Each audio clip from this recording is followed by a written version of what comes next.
Je vous présente Justine, ma sœur aînée. Mais elle se fait aussi appeler Curieuse Baroudeuse. Elle m'a envoyé les vidéos de son dernier voyage pour que je sauvegarde ces moments précieux.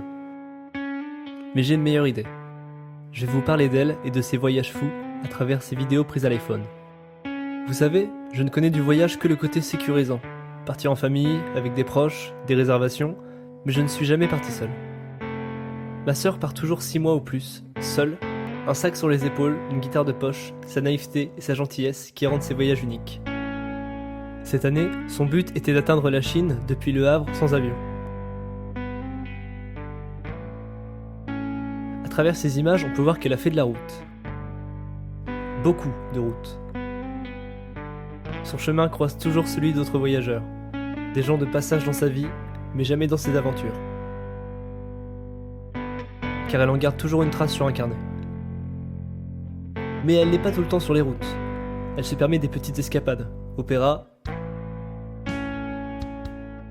église, illusion, des moments étranges, expérience culinaire, ça c'est le camembert mongol. Elle se laisse même racketter son téléphone par une petite fille de 4 ans. Elle partage sa musique avec les locaux qui partagent un repas et leur culture, mais aussi leur alcool, un peu trop fort, ce qui je suppose explique cette scène, mais bien sûr ce n'est que l'interprétation d'un petit frère qui aime se moquer de sa sœur.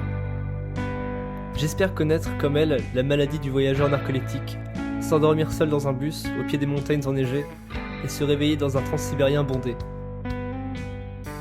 Ou dans le désert, pourquoi pas. J'espère juste qu'elle nous écrira un bouquin pour le raconter avec ses mots toujours bien choisis.